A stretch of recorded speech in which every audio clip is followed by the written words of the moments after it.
Just weeks after following what it had previously implied was a stance of appeasement towards Iran, just days after appearing to switch to Senator Obama's position on Afghanistan, the president and the Republican who would succeed him have pirouetted again towards Barack Obama, now on Iraq.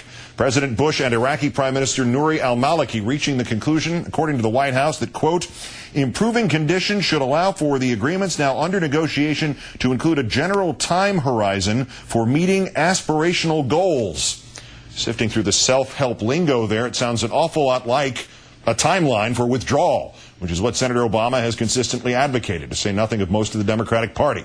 The White House predictably denying that they have now switched to the Democratic position. Spokesman Scott Stanzel telling the media that these are aspirational goals, not arbitrary timelines based on political expediency.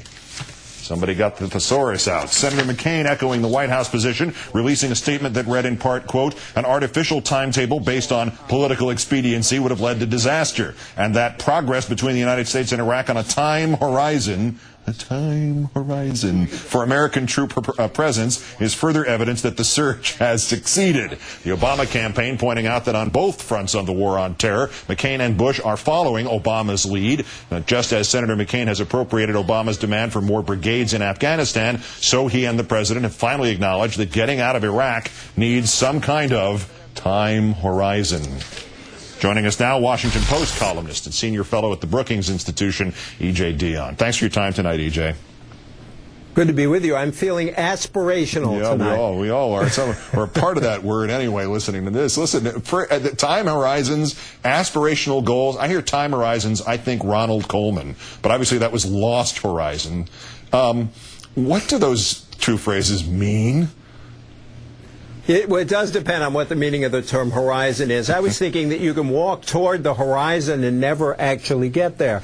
I think there are two things going on here, one having to do with our politics and one having to do with Iraqi politics.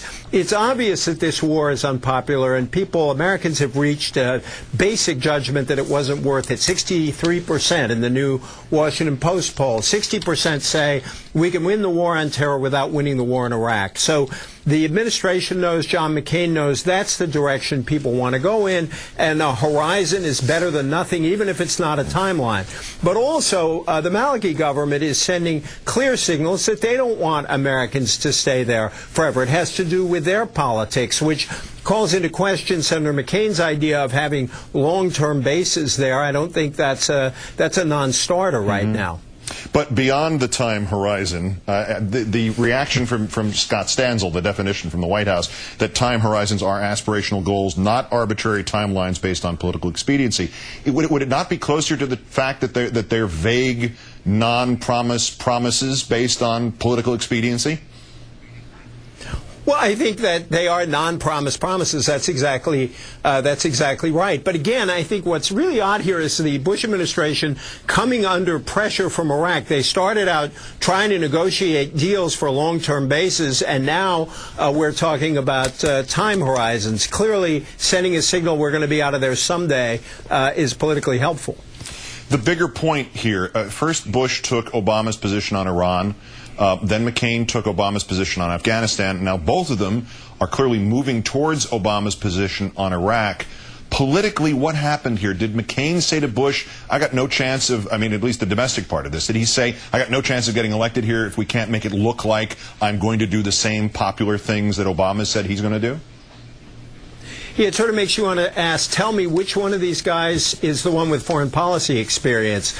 Yeah, I think that the McCain campaign wants to do two things at the same time. On the one hand, they want to say that what Obama is really for is irresponsible, but then either because things are changing in the world and so events are moving that way, or for political reasons, they want to embrace those parts of it. It's sort of like that great Reagan line when he said, you know, in my administration, the right hand doesn't know what the far right hand is doing. It's a kind of a mixed message.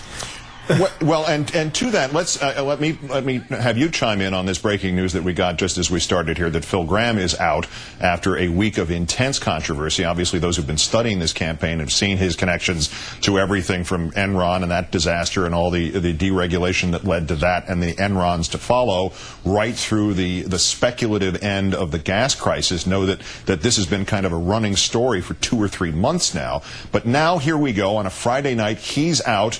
The McCain position on Iraq is, measurably miles closer to Obama than it was this morning. Necessarily, the McCain position on Iran would have to be closer if he's following the Bush administration that's willing to go there and basically open up just this side of an actual diplomatic mission there. Is this all part of one big picture? Is this McCain campaign 2.0, or what? Or are these just things that are happening simultaneously?